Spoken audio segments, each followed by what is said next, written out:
أفضل 10 مسلسلات تركية تم عرضها على منصة نتفليكس. اوعوا تفوتوا الفيديو ده عشان المسلسلات اللي فيه مختلفة جدا.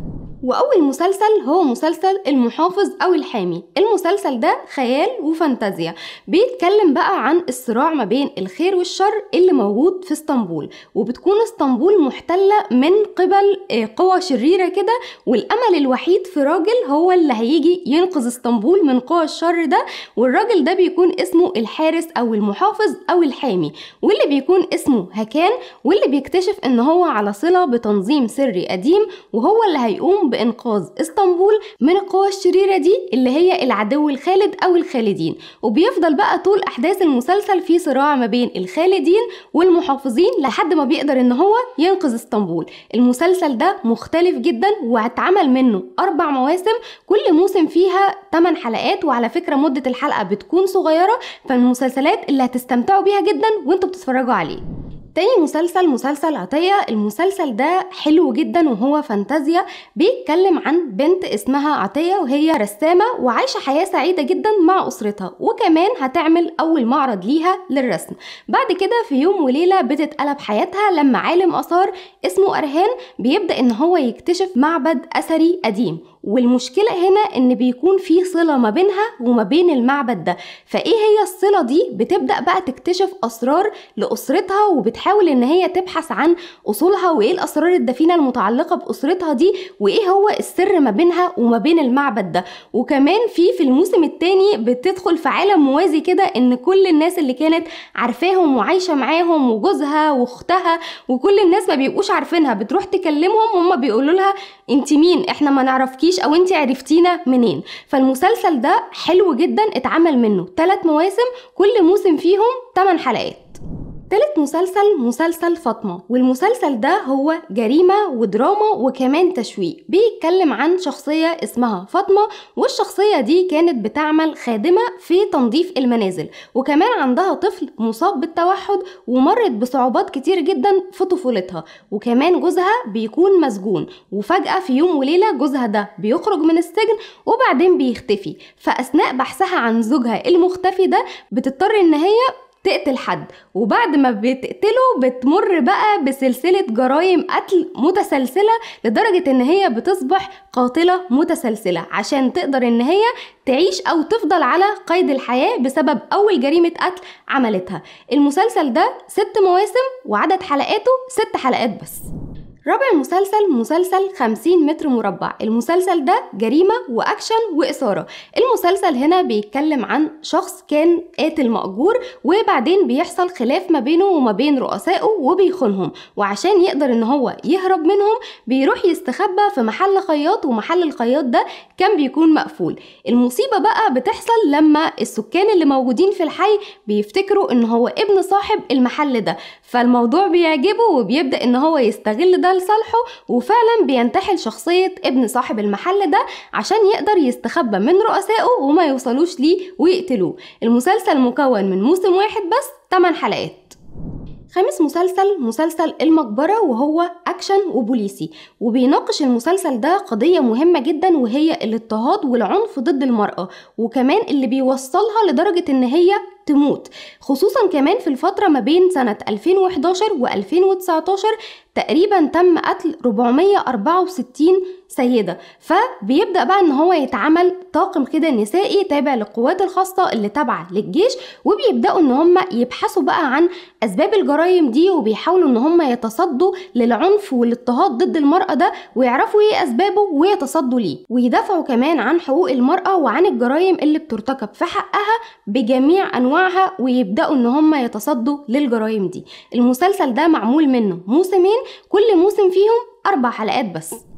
سادس مسلسل الغواصة يكموز اس 245، وهو خيال علمي وكوارث. بيتكلم عن أرمان اللي هو خبير بالغطس وكمان صانع غواصات، وبيطلع كده برحلة مع مجموعة من علماء الأحياء اللي بيرقصهم شخصية اسمها ديفني، وديفني دي بتكون حبيبة أرمان السابقة. وبعدين بيروحوا بقى في رحلة عشان يكتشفوا المرجان اللي موجود في باطن البحر يعني.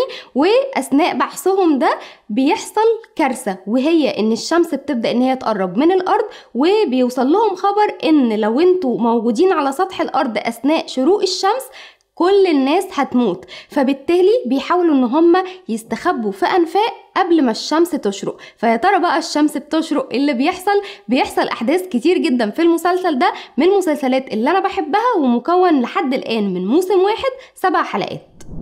سابع مسلسل عشق 101، والمسلسل ده مدرسي شبابي، وهو بيتكلم عن 5 شباب عاملين دايما قلق في المدرسة ومشاكل، وكل المدرسين بينبذوهم وعايزين يمشوهم من المدرسة، وبيطلعوا قرار بفصل الطلاب دول، وهم إيدا وعثمان وسنان وكريم، وكمان بتنضم لهم في الآخر عشق. وبعد كده في خلال الأحداث بتاعة الطرد دي بتظهر مدرسة واحدة بترفض القرار ده، وهي برجو. وبعد كده في يوم ليلة بتطلب ان هي تتنقل علشان هتتجوز، فالقرار بتاع الفصل تاني ممكن يرجع لهم مرة تانية. فعشان يبعدوا قرار الفصل ده عنهم بيحاولوا ان هم يوقعوا برجو دي في حب المدرس كمال اللي كان معاهم في المدرسة علشان تفضل فيها، ويفضلوا هم كمان موجودين في المدرسة وما يطردوش منها.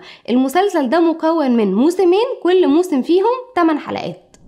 تامن مسلسل هو مسلسل عساف، والمسلسل ده جريمة وأكشن، وبيتكلم عن شخص اسمه عساف وكان بيعمل سائق أجرة مع شركة أوبر، وعنده مبادئ ما بيحبش ان هو يتخلى عنها برغم ان كانت ظروف حياته صعبة جدا، وكان بيحاول ان هو يظبط ظروف الحياة دي، خصوصا كمان بعد ما زوجته هجرته ومنعت عنه رؤية ابنه. وفي يوم وليلة بتتغير حياته كلها لما بيحصل معاه حادث مأساوي، بيلاقي نفسه دخل وسط المافيا ووسط العالم السفلي. المسلسل ده موسم واحد 6 حلقات. 9 مسلسل منتصف الليل في بيرا بالاس. المسلسل ده انا عن نفسي بحبه جدا لانه هو بيتكلم عن الانتقال عبر الزمن، وانا من هواة المسلسلات دي. هو بيتكلم عن شخصية اسمها اسراء، وهي صحفية، واتطلب منها ان هي تكتب مقال عن فندق اسمه بيرا بالاس لمرور 130 سنة على انشائه. ولما بتبدأ ان هي تروح للفندق ده بتكتشف غرفة موجودة في الفندق بتنقلها لعام 1919، وهي كانت في عام 2022. فبتبدأ ان هي ترجع بالزمن لورا، ولما بتروح بقى لسنة 1919 بتقابل شخص اسمه خالد، وبيكون عنده نادي ليلي، وبتحصل ما بينهم قصة حب، وبيساعدها في ان هي تقوم بمهمتها. المسلسل ده اتعمل منه لحد دلوقتي موسمين، كل موسم فيهم 8 حلقات، وانا عن نفسي مستنيه الموسم الثالث جدا لانه من اقرب المسلسلات لقلبي. 10 مسلسل الطموح الأعمى أو رحلة الطيور. المسلسل هنا بيتكلم عن الصراع ما بين جيلين، الجيل القديم والجيل بتاع التكنولوجيا والسوشيال ميديا والكلام ده. وبيتكلم هنا عن شخصية اسمها لالي، وهي مذيعة مشهورة وكانت بتستخدم الأسلوب القديم في عرض الأخبار بتاعها. بتجيلها بقى شخصية اسمها أصلي بتبقى هتتدرب عندها وموهومة بيها جدا وشايفاها قدوة، لدرجة ان هي بتحاول انها تاخد مكانها. وأصلي دي كانت بتتبع الاسلوب الجديد، وكمان مستخدمة السوشيال ميديا، وبتوقع لالي في مشاكل كتير جدا، وبيفضل يحصل صراع ما بين الجيلين بقى. والمسلسل ده اتعمل منه 3 مواسم، كل موسم فيهم 8 حلقات.